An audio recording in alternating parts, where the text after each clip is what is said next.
Good morning, everyone. I welcome you to Astar Healthcare Earnings Conference Call for the second quarter of FY25. The company declared the Q2 results for FY25. With us, we have the senior management of Astar Healthcare, namely Ms. Alisha Mupin, Deputy Managing Director, Mr. TJ Wilson, Non-Executive Director, Mr. Anup Mupin, Non-Executive Director, Mr. Ramesh Kumar, Chief Operating Officer, Mr. Sunil Kumar, Chief Financial Officer, and Mr. Hitesh Tadda, Chief of Investor Relations and Mergers and Acquisitions. I would like to inform everyone about how we will conduct this call. All external attendees will be in listen-only mode for the duration of the entire call. We will start the call with opening remarks by management, followed by an interactive Q&A session. During the Q&A session, you will get a chance to ask a question by raising your hand by clicking on the raise hand icon in Zoom application at the bottom of your window. We will call out your name, after which your line will be unmuted and you will be able to ask your question. We request you to please limit your question to two, but not more than three per participant at a time. Certain forward-looking statements may be discussed in this meeting, and such statements are subject to certain risks and uncertainties like government actions, local, political, or economic developments, technological risks, and many other factors that could cause actual results to differ materially. Aster DM Healthcare Limited will not be in any way responsible for any action taken based on such statements and undertakes no obligation to publicly update these forward-looking statements to reflect subsequent events or circumstances. With this, I will now request Ms. Alisha Mupin to start with opening remarks. Over to you, Ms. Alisha. Thank you, Puneet. Good morning, everyone, and thank you for joining our Q2 FY25 earnings call. To begin, the Indian healthcare sector is experiencing robust growth driven by several macroeconomic factors. Rising healthcare demand fueled by a growing middle class, the increasing prevalence of chronic diseases, and enhanced government focus on expanding healthcare infrastructure and insurance coverage continues to create significant opportunities. Additionally, India's emergence as a major hub for medical tourism further amplifies the attractiveness of the hospital industry. Amid this favorable backdrop, we are very pleased to report that we are outpacing the industry growth. Our superior quality of care, state-of-the-art infrastructure, and leadership position in key micro markets have allowed us to consistently deliver results that exceed broader industry benchmarks. In Q2 FY25, we sustained our strong momentum from the first quarter with steady growth across all key operational and financial metrics. The strategic realignment we executed earlier this year, combined with our deep understanding of India's diverse healthcare needs, has been crucial in driving this performance. Our focus on expanding capacity, streamlining operations, and enhancing service delivery has further strengthened our ability to meet the growing needs of the healthcare sector. This focus has also solidified our leadership in the regions we serve, where our reputation for quality care continues to differentiate us even in highly competitive landscape. Now coming to the financial performance. Looking at overall India's long-term performance, over the last 5 years, our India operations has achieved robust growth with a CAGR of 23% in revenue and 38% in operating EBITDA up to FY24. This success has been driven by a strategic focus on expanding capacity, boosting the ARPOB, and increasing the international patient revenue. At the same time, we've delivered stronger margin improvement through disciplined cost management, operational efficiencies, and optimizing our service mix, allowing us to scale profitability while maintaining high-quality care. Now, coming to the H1 FY25 performance, our overall India business recorded revenue growth of 18%, reaching 2,088 crores in the first half of FY25. This growth was driven by 7% increase in occupied beds and a 12% year-on-year increase in average revenue per occupied bed, the ARPOB. Astar's operating EBITDA also grew by 44%, totaling INR 410 crores, with EBITDA margins expanding to 19.6% in H1 FY25, up from 16.1% a year ago. This substantial improvement has been fueled by operational efficiencies, evidenced by a reduction in average length of stay, cost optimization initiatives, and enhanced EBITDA performance from our labs business. Notably, our material costs, excluding wholesale pharmacy, decreased to 20.7% in H125 from 22.8% in the same period last year. Our net profit post NCI doubled to INR 171 crores in H1 FY25, compared to INR 91 crores in H1 FY24, which showcases our strong operational performance and increased other income from interest earned on the investment of remaining sale proceeds from the segregation of our GCC business. Furthermore, we have seen a positive shift in our payer mix, with the contribution from insurance business increasing by over 300 basis points to 30%. This growth was partially offset by a corresponding reduction in the scheme business. Now, coming to our core business, hospitals and the clinics. Our core hospital business is demonstrating continued growth, achieving an operating EBITDA margins of 22.4% for H125, up from 19.1% in the prior year. Specifically, our mature hospitals, which by definition for us has been in operation for over 6 years, has showed a very impressive expansion in operating margins, reaching 25% in H1 of FY25 compared to 22% just over a year ago, with a return of capital employed of 32%.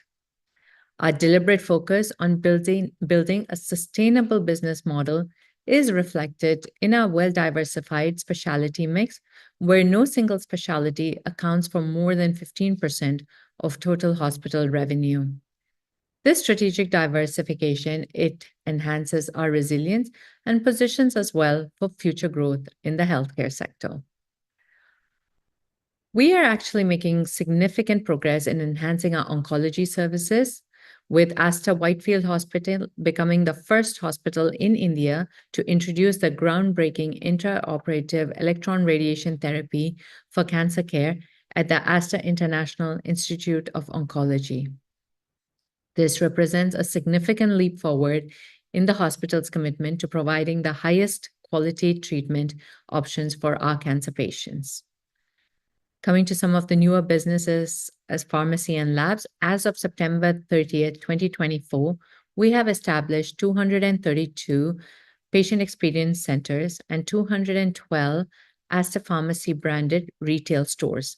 Additionally, our lab business performed well, achieving a revenue growth of 17% year-on-year in Q2 FY25, while maintaining a positive EBITDA margin of 11%, up from 3.4% in Q1 FY25.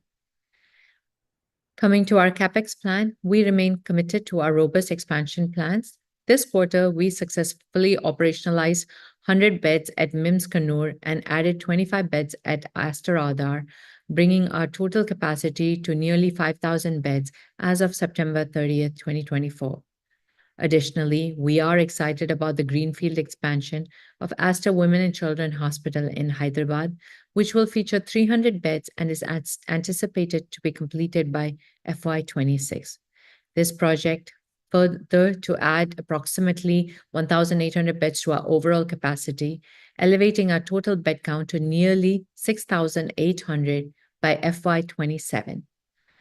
Our expansion pipeline also includes significant brownfield projects at renowned hospitals such as Astar MedCity, at Astar CMI, and Astar Whitefield, which are on track to become large capacity facilities with approximately 950 beds, 850 beds, and 500 beds respectively.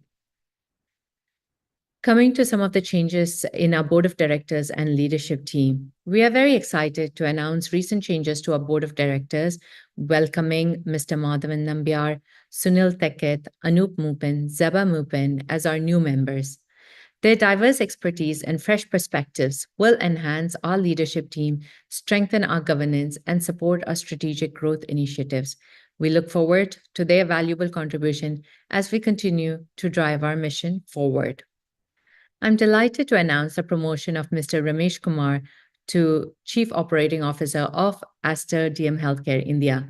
Previously serving as the regional CEO for Karnataka and Maharashtra, Mr. Kumar brings a wealth of experience and leadership to his new role. We are confident that his strategic vision will play a crucial role in advancing our operations and enhancing the quality of healthcare services that we provide. Just to share some of the recent recognitions that we have had, we're thrilled to announce that following Astor CMI Hospital in Bangalore achieving platinum level NABH digital accreditation last quarter, both MIMS Calicut and Aster Med City Kochi have now become the first hospital in Kerala to achieve this prestigious status. With a total of 9 hospitals currently holding NABH digital accreditation, we're proud to demonstrate our leadership in the digital transformation of healthcare. Looking ahead, Aster DM Healthcare is very well positioned for substantial growth with a focused strategy on expanding capacity, enhancing operational efficiencies, and improving patient care. These strategic priorities not only help us maintain our momentum, but also deliver long-term value for our stakeholders.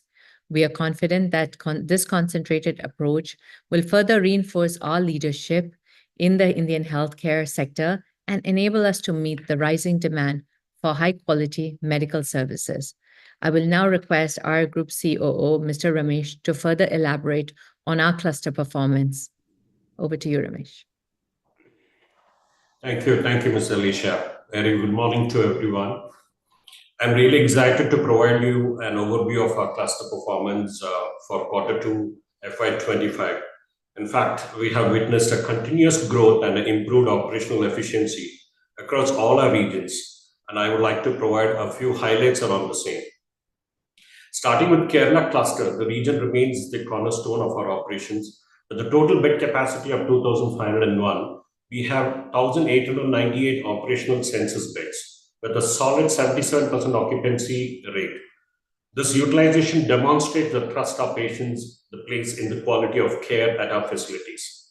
In terms of our financial performance, Kerala has shown a significant strength. Total revenue from the cluster has increased from 1,087 crores in H1 FY25 compared to 965 crores, which was in H1 FY24, making a growth of 13%.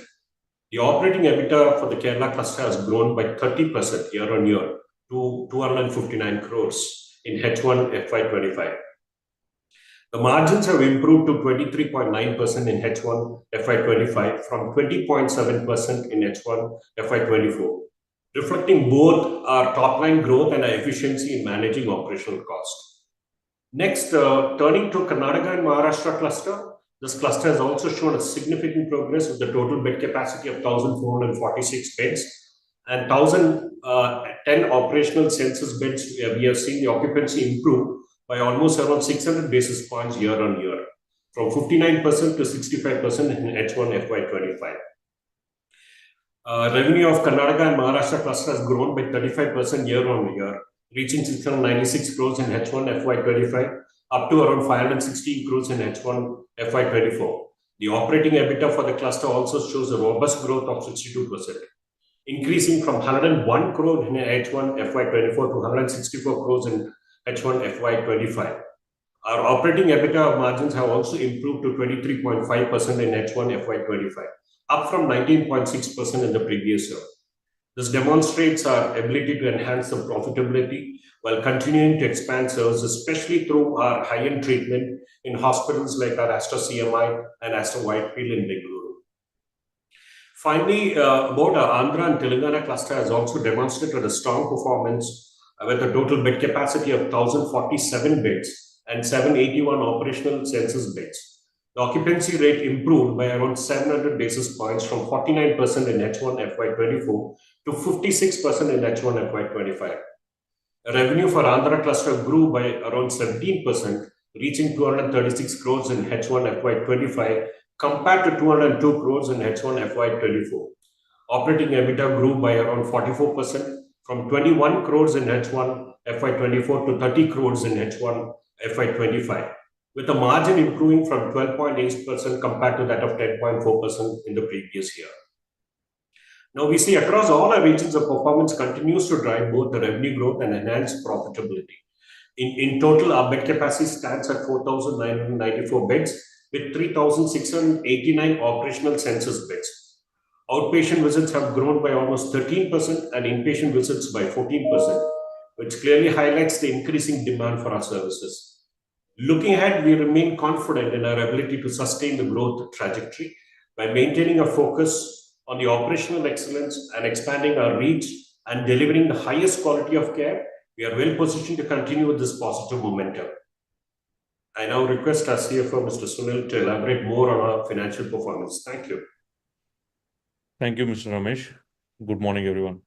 For the quarter ended 30th September 2024, India revenues have increased to 1,086 crores, up by 16% from rupees 934 crores in quarter 2 FY24.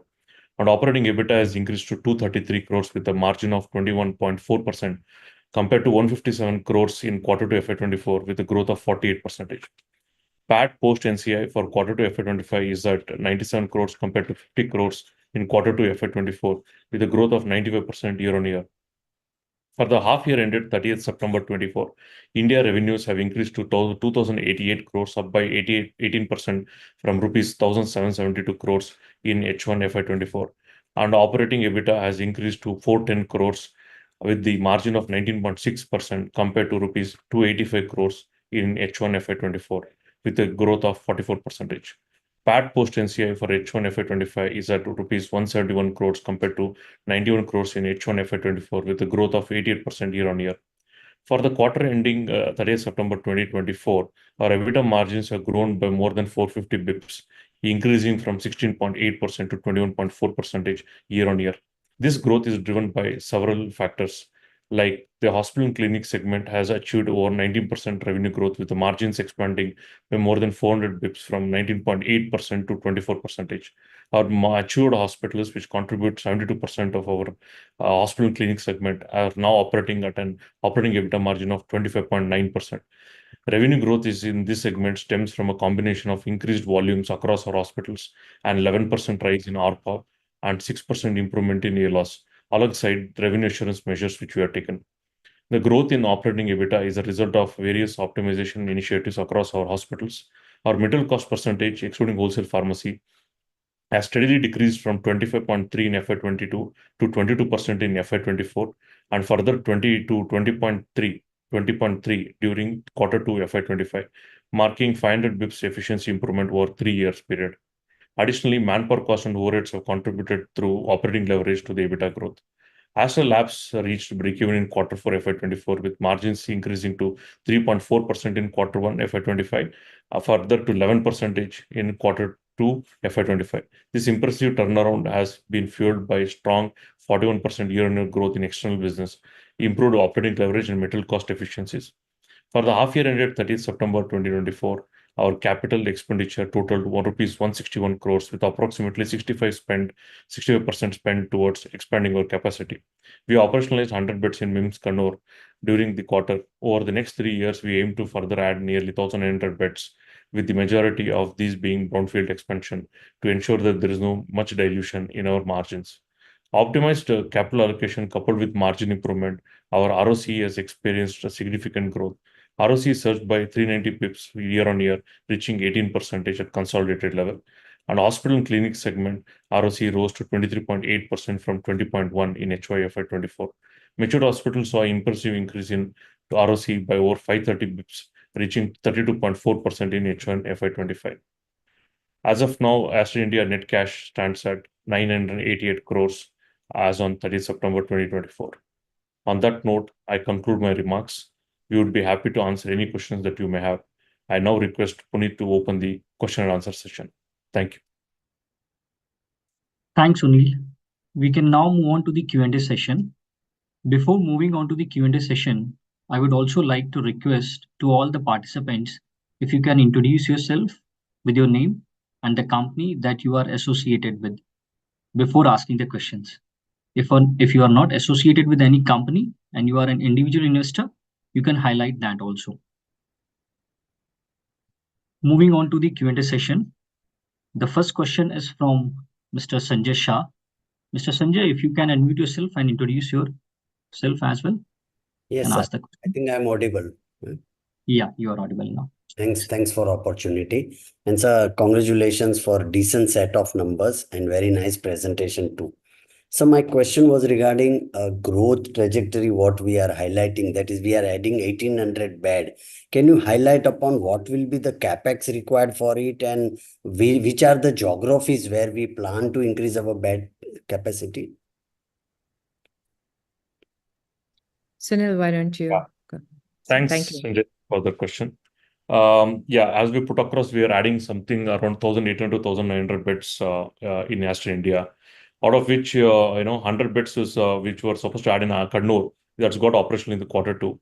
In addition to that, in the downs, coming down from the north, we in the Calicut, we are adding 75 beds, which is again an existing hospital with 500 or 600 beds there. In addition to that, Astomet City, Kochi, where we are at 750 beds, there we are adding 100 beds. As of now, it's almost ready. And we have also got occupancy certificate also, and we expect it to operationalize sometime this month end. Coming down further south, Astor Capital is another hospital which we are adding in Trivandrum. This is a greenfield hospital. It's overall a 600-bed hospital, but a phase 1 we are adding 450 beds. Coming to Karnataka and Maharashtra cluster, in Karnataka, you know already that 350 beds of Whitefield Hospital, which is operational. We are adding another 150 beds there as a brownfield expansion, which is expected to get operationalized sometime this year or later part of it. Then also in the Astor CMI hospital, which is again a 500-bed hospital with a 65 to 66% occupancy, we are adding another 350 beds there. So this is the broad expansion which is happening. In addition to that, MedCity, considering I told that we already adding the 100 beds in the current month, we also started working on adding another 100 beds specifically for a physical medicine rehabilitation. That is expected to come in next 2 years' time. In terms of capex, for the current 1,800, 1,900 beds we're talking about, that's going to cost us something like 1,450 crores, right? The overall capex. Out of 1,450 crores, almost 215 to 220 crores already been spent.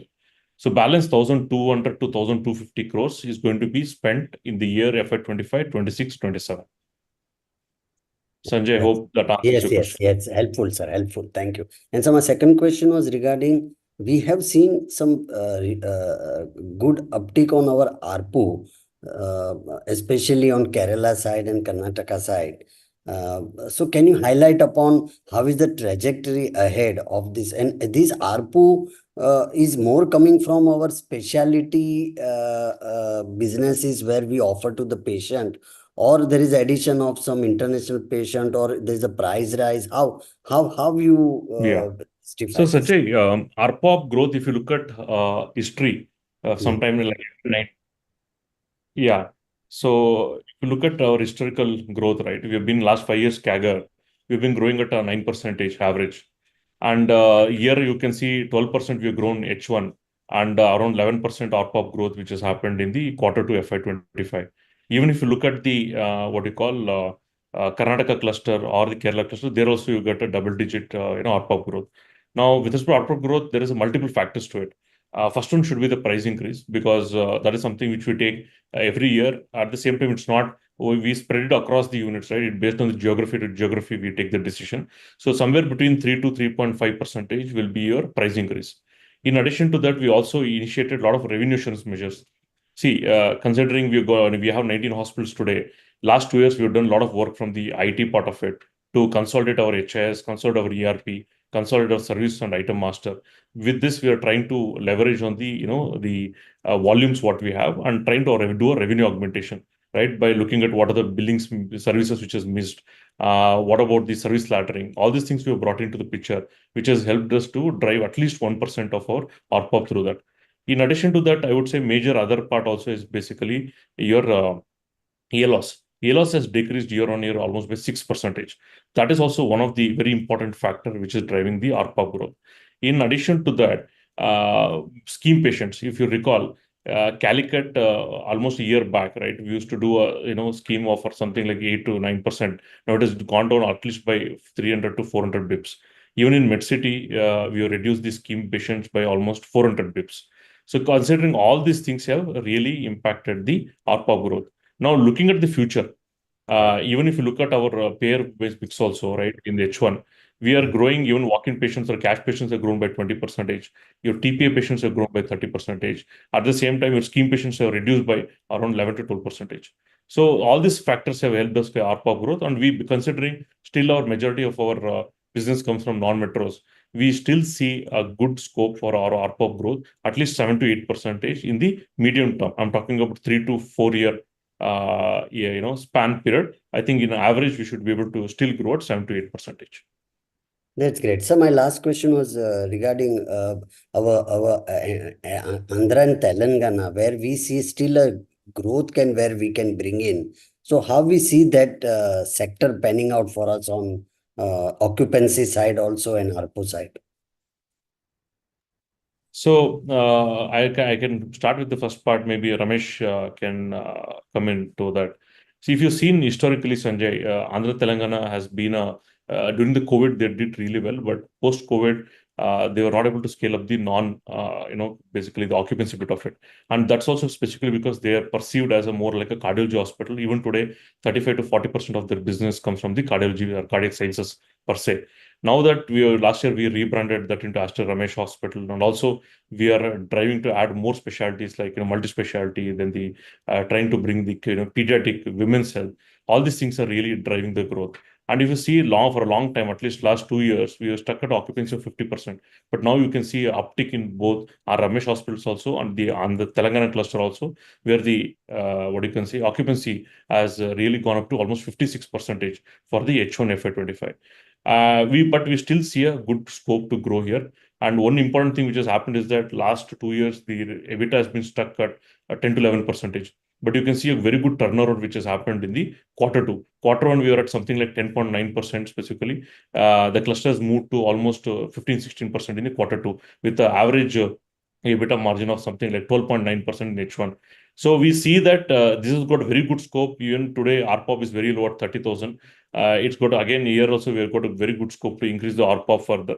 Keeping this in mind, this particular specifically the Andhra and Telangana cluster, which is today at 15% EBITDA, it should go to about 20s. So that is something which is achievable and sustainable. Ramesh, you want to add to that? Yeah. So, moreover, if you look at the split between Andhra, that is in Vijayawada, primarily it is a cardiology center. So we are trying to enhance all of the multi-specialty verticals also into the cardiology center. So that we are expecting a good growth in Vijayawada. Guntur is a 500-bedded facility. Guntur is a larger facility. It is pitched in as a bigger multi-specialty hospital. So we are expecting a good traction in Guntur and also focus on oncology business there. So your ARPOB increases and we are looking at a good footfall coming in. The other two centers, especially coming down further, Tirupati. Tirupati is another center where Narayanagiri we have taken over. And in fact, there is a significant growth which has happened from hardly around 2.5-3 crores. Within a year's time, we have doubled the revenue of Tirupati. Good amount of traction happening there. And of course, we have since Prime is a smaller facility of 150 bedded, we are trying to scale up that also with the case mix. So there is a good potential. We are looking at the case mix. We are looking at the ARPOB to increase the ARPOB also, and also being matured hospitals, a few of them, and we are trying to increase the EBITDA margins as well. That's great, sir. Real helpful. Thank you very much, sir. Thank you very much. I just wanted to add to that point, Mrs. Sanjay, what you asked. Sure. So even for the future, when you look at it, we have announced our new 300-bed hospital in Hyderabad, which is a specialized women and children. So we are very bullish about the market. We believe that there is scope, and having sort of a specialized center for women and children will further enhance sort of the portfolio we have in Andhra and Telangana as well. Thanks for updating, and I congratulate new members board joining the board, And good luck to you, ma'am. Thank you. Thank you for replying my questions. Thank you, Sanjay. The next question who's asking is from Damayanti from HSBC. Damayanti, can you unmute yourself and ask the question? Yeah, hi. I hope I'm audible. This is Damayanti from HSBC Securities and Capital Markets. So my first question is continuing the discussion on margin pickup, which we have seen during the quarter or in first half. So you mentioned in AP and Telangana cluster, margins can go upward of say 20% or so. And in the existing Kerala and Maharashtra, Karnataka cluster, it's already at mid-20s. So if you can talk a bit about how we should see margins moving up in the more mature clusters from here on, say from 25% level or so, how or what is the potentially margins can go up to? And very broadly, if you can also talk about some of the initiative which you believe can really push margins from current levels also, and how should we see margins in say next 2 or 3 years? Sure. Thank you, Damayanti, for the question. Yes, with respect to margin, we can see that, right? Specifically, at least on the H1, we are closed at consolidated level at 9.6% operating EBITDA and a hospital segment at 22.8. There is at least 300 to 400 basis points improvement which has happened year on year. And it's specifically driven by two, three levers. Majorly, it's our material cost. Material cost has gone more than 200 bips efficiency we have brought in there. And if you look at, quarter two itself is at 20.3%. But if you ask me, do you think there's a still scope to reduce? Yes, there is at least another 100 bips can further material cost can be done, which is in the coming years. Next to another efficiency which brought us is in the specifically in the manpower cost. So manpower cost also we see at least 90 to 100 bips has reduced. And again, as I've been calling out previously, also saying that with the increase in occupancy going on and with the brownfield expansion which we are doing, you don't really need to add across the employees across the board, right? You need to only add the bedside staffs. Other than that, you don't have to expect the leadership team or the admin staff. To that extent, we keep on going to increase that efficiency, and you'll see that because, as I said, material cost already is leveraged more than 400 bips in last 3 years. We see the further growth will come from the efficiency increase in the manpower cost. In addition to that, another 100 basis points we're able to expand in the overhead also, because overheads is morely semi-variable cost, right? It doesn't go very linear with our revenue growth. To that extent, we are able to get that benefit also. And also, one of the reasons why we're also getting is that if you look at our maturity profile, right? Today, 70% of our beds are above 6 years, and 72% revenue or 73% revenue is coming from the above 6 years hospitals. And their already margins are at more than 24%. So, considering more assets are getting into mature stage, we expect the margin expansion to continue. From an overall perspective, today, where we are at 19.6, we can say, at least I'm saying broadly, next 2 3 years, we can go to 21% plus. And also at a yearly basis. And also with respect to hospital and clinic segment, which is a core segment where 94% of the revenue comes in. There we see that which we are today at 22.8 for the half year.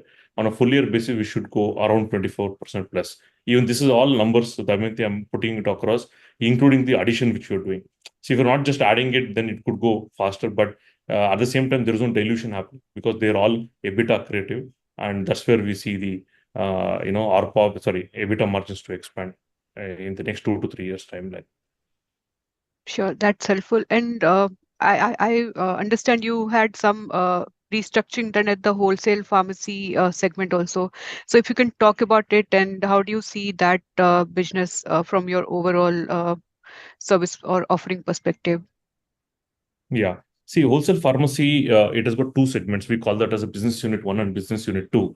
Business unit 1 is something which we acquired almost 3 years back, right? So that has got a more of a B2B business and a B2C. Basically, we're talking about a trade business also. So that continues to grow at 10% year on year. Another vertical which we added after purchasing or acquiring, that is the BU2. Basically, this segment used to drive the back-end purchases for our retail business.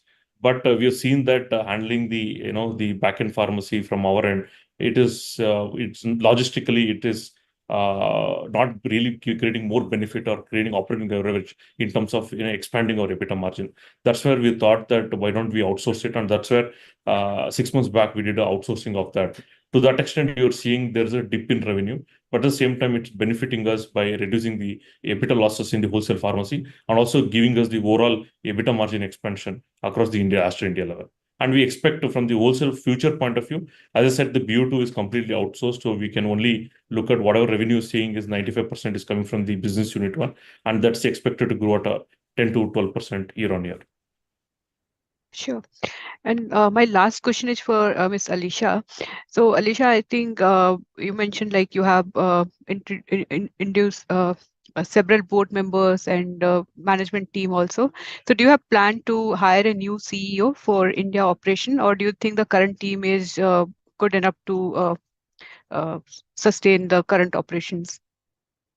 Thank you, Damayanti. So a really good point, really good question. So definitely we've had these new board members, including some of the promoter members like Zaban, Anup have joined, and they've been involved now in business reviews, strategic oversight. They're supporting the unit heads, Ramesh, the CEOs and the COOs and function heads. The business seems to be doing quite well for us. We have said that, it's very important for us to have the right team in place. We do have very strong unit leadership and functional leaders at play right now.